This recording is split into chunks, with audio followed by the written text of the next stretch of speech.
ఓం శ్రీ దుర్గాయ నమః. Hi friends, ఎలా ఉన్నారు ఫ్రెండ్స్? ఈరోజు శని త్రయోదశి. మరి శని త్రయోదశి రోజున ఏ రాశుల వారికి ఎలా ఉంటుందో తెలుసుకుందాం. ముఖ్యంగా వృషభ, కన్య, వృశ్చిక, ధనుసు, మకర రాశుల వారు అష్టమ, అర్ధాష్టమ, ఏలినాటి శని బాధలతో బాధపడుతుంటూ ఉంటారు. ఈ శని త్రయోదశి నాడు ఉదయం శని హోర కాలంలో, అనగా ఉదయం 6 గంటల నుండి 7 గంటల మధ్య కాలంలో రుద్రాభిషేకం చేసినా మంచి ఫలితాలు పొందవచ్చు. సాయంత్రం ప్రదోష వేళలో, అనగా 5:30 నుంచి 6:30 మధ్య కాలంలో శివాలయంలో నువ్వుల నూనెతో దీపారాధన చేస్తే శుభ ఫలితాలు పొందుతారు. శని త్రయోదశి శనివారం నాడు వస్తే ఆ రోజును శని త్రయోదశిగా వ్యవహరిస్తారు. కాబట్టి ఈ రోజు శని త్రయోదశి. శనివారం శ్రీ మహావిష్ణువుకి ఇష్టమైన రోజు. అలాగే త్రయోదశి పరమేశ్వరుడికి ప్రీతికరమైనది. అందుకనే త్రయోదశి శనివారం నాడు వస్తే శివకేశవులకు అత్యంత ప్రీతిపాత్రమైన దినమని పెద్దలు అంటూ ఉంటారు.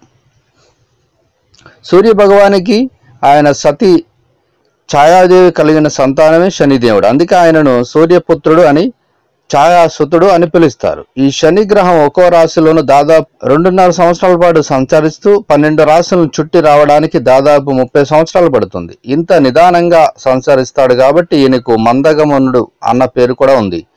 రాశి చక్రంలో ఆయన ఉండే స్థానాన్ని బట్టి ఫలితాలు కూడా వేరు వేరు విధాలుగా ఉంటాయి. అందుకే జాతక రీత్యా శని ప్రభావం అధికంగా ఉన్నప్పుడు వీలైనంత తక్కువ శ్రమతో ఆ ప్రభావాన్ని కలిగించమంటూ భక్తులు శనీశ్వరుని వేడుకుంటారు. స్థితి లయకారులిద్దరికి ఇష్టమైన రోజుగా శని త్రయోదశి స్థిరపడింది.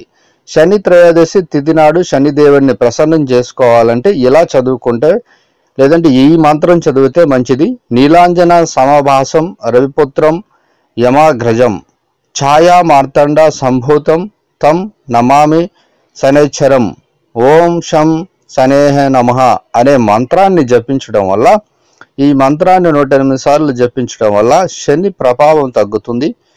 అలాగే ముఖ్యంగా వృషభ, కన్య, వృశ్చిక, ధనుసు, మకర రాశుల వారికి ఈ ఏలినాటి శని నుంచి విముక్తి కలుగుతుంది. సో ఫ్రెండ్స్, ఈ వీడియో మీకు నచ్చింది అనుకుంటున్నాను. తప్పకుండా వీడియోని లైక్ చేయండి, షేర్ చేయండి. తప్పకుండా నా ఛానల్ని సబ్స్క్రైబ్ చేయండి. సబ్స్క్రైబ్ చేసుకుని ఆ బెల్ ఐకాన్ క్లిక్ చేయండి. Thank you for watching.